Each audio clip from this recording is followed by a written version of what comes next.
Vous aimeriez enfin savoir refuser, savoir dire non, oser parler, oser vous exprimer, oser finalement mettre un stop à ce dont vous ne voulez plus. Regardez tout de suite cette vidéo.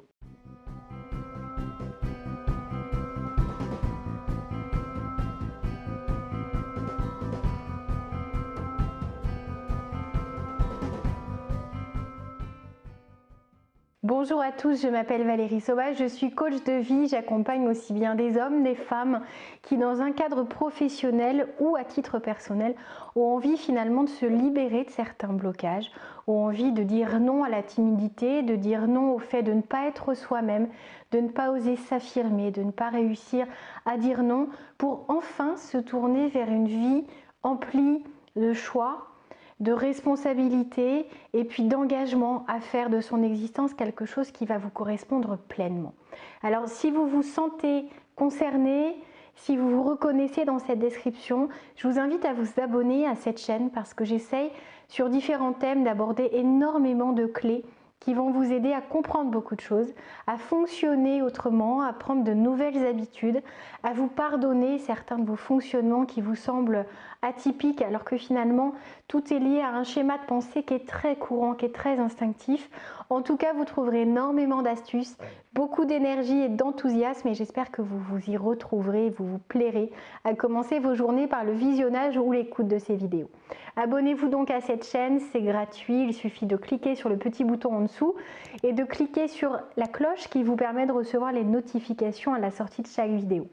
Alors, ce qui est important à comprendre quand on n'arrive pas à s'affirmer, à oser refuser, à oser dire non à quelqu'un, c'est parce qu'on manque de confiance en soi, c'est parce qu'on a peur qu'en refusant, qu'en ne répondant pas positivement à la demande de quelqu'un, finalement, la personne nous rejette, nous abandonne, nous apprécie moins. C'est valable aussi bien au niveau privé que dans un cadre plus professionnel. Alors c'est très important de comprendre que si vous fonctionnez comme ça, trop longtemps, toute votre vie, vous allez finalement passer à côté de cette connexion avec vos propres besoins, vous allez faire passer ceux des autres avant les vôtres et vous allez finalement vous oublier. Vous allez savoir comment procurer du plaisir à vos enfants, ce qui pourra faire plaisir à votre mari ou vos parents ou vos amis et finalement vous n'allez même plus vous connaître suffisamment, vous respecter suffisamment pour vous regarder avec cette même bienveillance, avec cette même envie de vous faire plaisir puisque vous savez qu'à la moindre tentative, à la moindre demande, au moindre essai de quelqu'un de venir perturber vos plans, vous ne saurez pas refuser. Vous accepterez même si la situation vous met dans un inconfort, même si vous n'avez pas les moyens de dire oui à la personne, même si vous aviez vraiment envie de ce temps que vous aviez l'intention de vous accorder et là, vous octroyez ce temps libre au fait d'aider un collègue ou votre mari ou vos enfants. Alors c'est très bien d'être serviable, de se tourner vers les autres, de donner autant que ce qu'on peut donner aux autres. Simplement, il ne faut pas que ça soit à l'encontre de votre propre équilibre, de votre propre vie, de vos besoins, de vos envies et de vos aspirations.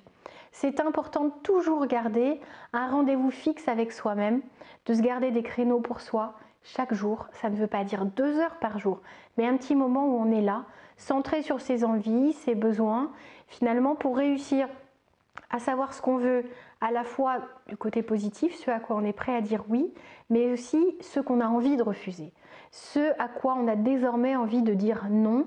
Alors, ce qui va être important, c'est à la fois de comprendre que c'est lié à votre confiance en vous, à votre peur, surtout votre manque de confiance, je pense que vous l'aurez compris, votre peur du rejet ou de l'abandon, mais aussi c'est lié au fait d'être mal à l'aise avec le fait de formuler votre refus. Vous avez peut-être très envie de dire non, mais vous ne savez pas comment le dire sans blesser, sans vexer, sans que la personne le prenne mal ou vous tourne le dos. C'est des fois dans la formulation. Donc comprenez que ce qu'attend l'autre, outre un oui à sa demande, c'est surtout de comprendre si vous refusez le pourquoi. Parce que lui aussi a besoin de comprendre que si vous refusez quelque chose, ça n'est pas lui que vous rejetez. Ça n'est pas à lui dans sa globalité que vous dites non, mais à ce qu'il vous demande là. Peut-être parce que vous n'avez pas le temps, parce que vous n'avez pas les compétences requises par rapport à ce qu'il pensait, parce que vous avez un rendez-vous important, même si c'est pour vous faire plaisir et que c'est chez le coiffeur.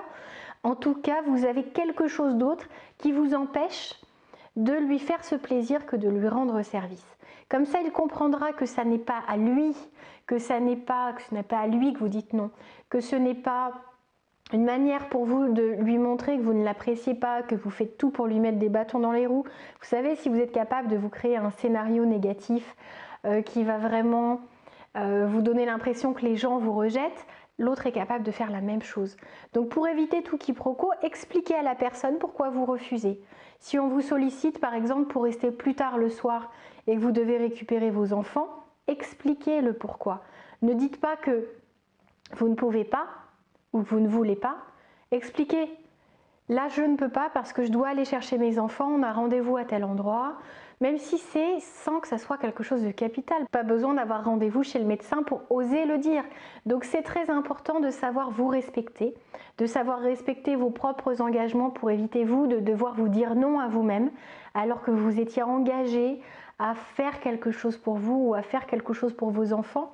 Des fois, on n'ose pas refuser tellement, à tel point en tout cas, que on va aller dire oui à tout le monde et on va se retrouver avec un agenda qui ne passe plus, qui ne s'imbrique pas, parce qu'on a dit oui pour aller chercher les enfants, pour faire plaisir à son mari, mais on a aussi dit oui dans l'après-midi à son patron pour rester plus tard. Alors à un moment, comment faites-vous pour répondre à ces surcharges d'emploi du temps? Vous n'y arrivez pas, vous trouvez des excuses, vous dérangez quelqu'un, vous n'osez peut-être même pas demander vous-même. Donc c'est important de savoir ce à quoi vous pouvez dire non, ce à quoi vous voulez dire non, pour enfin réussir à vous libérer, pour enfin réussir à être vous-même, à reconnaître tout le courage que vous avez, de suivre vos engagements, de suivre vos priorités, de comprendre tout ce qui est bon pour vous. Et du coup, quand vous ferez quelque chose, quand vous direz oui à quelqu'un, vous le ferez en étant pleinement heureux et conscient de ce que vous faites. Ne dites pas oui sans savoir à quoi vous engagez, ne dites pas non sans savoir ce qu'on vous demandait vraiment. Si on vous demande votre aide et que ça prend 2 minutes, vous pouvez peut-être le faire. C'est peut-être engager 1 heure de votre temps qui n'est pas possible. C'est peut-être à ça que vous voulez dire non. Mais si ça n'est pas clairement ce qu'on vous demande, reformulez histoire d'être sûr. Demandez voilà, je peux peut-être t'aider si c'est 2 minutes, mais de quoi as-tu réellement besoin? C'est important. N'imaginez pas que le fait de dire oui à tout, le fait de ne jamais rien refuser, va vous aider à avoir de plus belles amitiés, va vous aider à garder votre mari ou votre femme, va vous aider à être plus aimé de vos enfants. Ça n'est pas ça. Soyez vous-même, c'est ça que les gens recherchent, de l'authenticité. Savoir ce que vous avez dans la tête, savoir ce que vous avez dans le cœur, savoir ce dont vous avez envie, comprendre pourquoi des fois vous dites oui, que c'est vraiment pour faire plaisir aussi que vous le faites et pour accompagner quelqu'un. Comme ça peut être important aussi d'expliquer pourquoi vous dites non et que vous aimez la personne, que vous avez envie de l'aider, mais que là vous ne pouvez pas. Ou que vous ne voulez pas le faire. Des fois on ne veut pas faire, on ne veut pas aider une énième fois parce qu'on a des fois des amis qui se mettent dans des situations délicates, qui nous demandent 1 service, 2 services, 3 services et qui se déresponsabilisent de tout ce qu'ils font. Et ça n'est pas un service leur rendre. Et à un moment, il faut savoir leur expliquer en leur disant clairement, c'est avec toute l'affection que je te porte que je te dis non.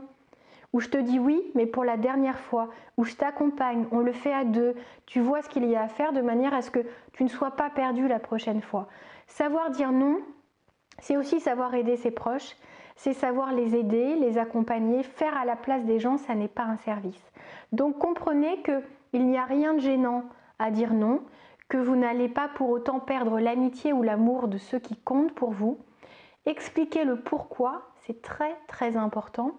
Et comprenez que c'est une manière aussi de vous affirmer, de vous respecter et de gagner en confiance en vous parce que vous allez apprécier ce que vous voyez. L'image de vous-même va être plus plaisante, va être bien plus acceptée et assumée.